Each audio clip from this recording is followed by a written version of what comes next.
दोस्तों नमस्कार, मैं हूं शीतला तिवारी प्रयागराज से। दोस्तों 2024 की शुरुआत अभी हुई नहीं है। मुश्किल से 2024 आने में मुश्किल से एक हफ्ते और बचे हुए हैं। लेकिन अब ये आप मान के चले कि उत्तर प्रदेश का जो मुख्यमंत्री है वो केशव मौर्य के नाम पर नाम उछाला जा रहा है और केशव मौर्य जो है उत्तर प्रदेश के मुख्यमंत्री बन सकते हैं। अब सबसे बड़ा सवाल ये है कि अगर केशव मौर्य मुख्यमंत्री बनेंगे, इसका मतलब यह है कि योगी आदित्यनाथ को जो है दिल्ली जाना होगा। अब योगी आदित्यनाथ अगर 2024 का चुनाव लड़ते हैं और दिल्ली पहुंचते हैं तो क्या प्रधानमंत्री पद की दावेदारी योगी आदित्यनाथ की बनती है या वो गृह मंत्री पद उनको मिलता है? जैसा कि अमित शाह का उद्देश्य भी यही है कि 2024 का चुनाव लड़ करके योगी आदित्यनाथ दिल्ली पहुँचे और वो गृह मंत्री बने। लेकिन जो योगी आदित्यनाथ के चाहने वाले हैं उनका यह कहना है कि नहीं, योगी आदित्यनाथ दिल्ली पहुंच करके गृह मंत्री नहीं, वो प्रधानमंत्री बनेंगे। और अमित शाह यह चूक करना नहीं चाहते हैं कि प्रधानमंत्री पद की दावेदारी जो है वह योगी आदित्यनाथ की हो। दोस्तों मैं आपको बता दूं कि अभी जो चुनाव 3-4 राज्यों में हुए हैं तो इसमें आपने देखा है कि ये जो है छत्तीसगढ़ में जो है आदिवासी समुदाय से, मध्य प्रदेश में जो है ओबीसी यादव समुदाय से और राजस्थान में जो है सामान्य यानी ब्राह्मण समुदाय से। कुल मिलाकर के आप ये समझ लीजिए कि उत्तर प्रदेश में जो है ये गणित खेली जा रही है। इस बार पिछड़े यानी ओबीसी को मौका दिया जा सकता है। जैसा कि मैं आपको बार बार कह रहा हूं कि केशव प्रसाद मौर्य का जो है दावा जो ठोक रहे हैं वो ज़्यादा से ज़्यादा जो है सही लग रहा है। हो सकता है केशव प्रसाद मौर्य को जो है उम्मीदवारी यानी सीएम के तौर पर जो है उत्तर प्रदेश में दिया जा सकता है। लेकिन सबसे बड़ा सवाल है दिया तब जाएगा जब योगी आदित्यनाथ जो है यहाँ से हटकर दिल्ली जाएंगे। अब सबसे बड़ा सवाल यह भी है कि योगी आदित्यनाथ 2024 का चुनाव लड़ेंगे कि नहीं लड़ेंगे।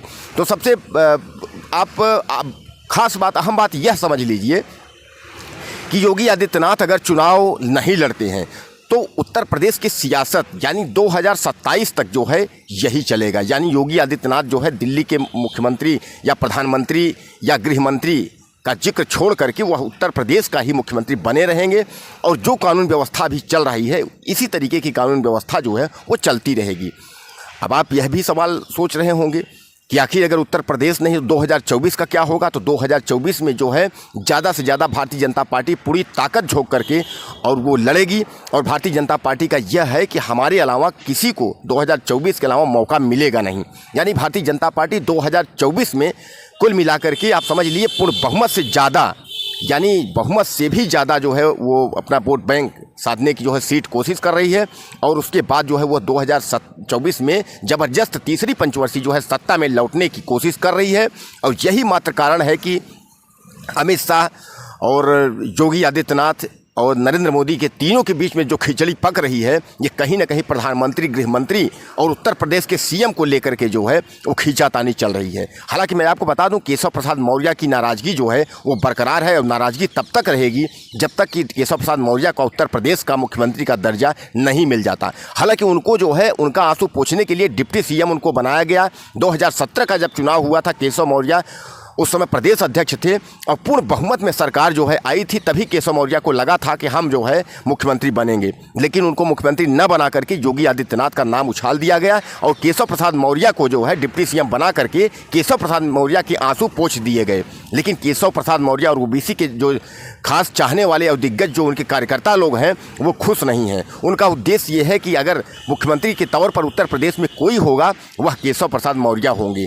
लेकिन योगी आदित्यनाथ 2022 का भी चुनाव हुआ, उसमें भी दोबारा योगी आदित्यनाथ को जो है मुख्यमंत्री बना दिया गया। अब इससे सवाल ये खड़ा होता है क्या केशव प्रसाद मौर्य को तीसरी बार यानी अब अगला सीएम के तौर पर उत्तर प्रदेश में घोषित किया जा सकता है या नहीं। तो सबसे बड़ी बात आप जान लीजिए, मध्य प्रदेश में मोहन यादव यानी यादव ओबीसी को मुख्यमंत्री बना करके भारतीय जनता पार्टी ने यह साबित कर दिया कि उत्तर प्रदेश का 2024 का चुनाव हो इसमें यादव को तोड़ने की कोशिश की गई है और दिखाने की कोशिश की गई है कि ऐसा नहीं है, पिछड़ी जात भी जो है वो भाजपा के साथ है और भाजपा पिछड़ी जात के लोगों का जो है वो सम्मान करती है। तो इस बार की जो लड़ाई है वो इसी तरीके की है क्योंकि भाजपा को पिछले बार ये लगा था पिछले चुनाव में कि ब्राह्मण नाराज होगा तो उसने ब्राह्मण को जो है साधने की कोशिश की और ब्राह्मण और क्षत्रिय मुख्यमंत्री दिया। और इस बार जो है उसको ये है कि पिछड़ी जात ओबीसी जाति जनगणना वैसे भी सरदर्द बना हुआ है, ये नाराज है, इनको साधने के लिए इस बार पिछड़ी जातियों के साथ खेला जा रहा है कि ताकि पिछड़ी जातियाँ जो पिछड़े जात का सीएम हो उसके साथ रहें और वो भाजपा को वोट करें, और हमारी जो अग्रणी जो जाति है वो तो हमारे साथ है ही। यानी मतलब दोनों वोट बैंक जब हम अगर साथ लेंगे तो 2024 का चुनाव जो है निकल जाएगा। भाजपा की यह रणनीति जो है बहुत दिलचस्प है। और सबसे सवाल ये खड़ा होता है कि 2024 का अगर चुनाव होगा तो 2024 के चुनाव में अगर पूर्ण बहुमत में अगर भारतीय जनता पार्टी की सरकार बनती है तो क्या सीएम और पीएम बदल जाएंगे? तो ऐसा जरूर मैं आपको बता दूं, क्योंकि 2024 और 2025 केवल 2 ही साल नरेंद्र मोदी प्रधानमंत्री रहेंगे। उसके बाद उनको 75 साल दिखा करके और उनको चाहे तो राष्ट्रपति का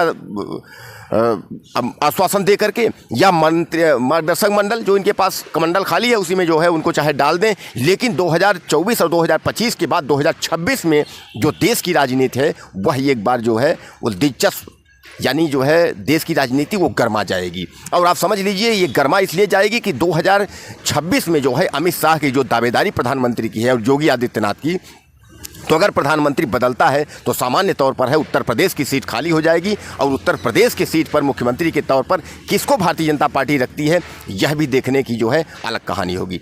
अब दोस्तों, आप जो है मुख्यमंत्री यानी उत्तर प्रदेश का मुख्यमंत्री केशव मौर्य को बनाना चाहते हैं या ब्रजेश पाठक को बनाना चाहते हैं?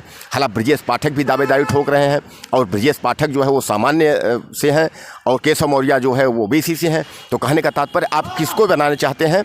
आप जिसको भी बनाना चाहते हैं तो आप मुझे कमेंट बॉक्स में जरूर करिएगा। देश का प्रधानमंत्री आप किसको चाहते हैं या चुनाव में क्या होना चाहिए, मुझे आप कमेंट बॉक्स में मैसेज जरूर करिएगा।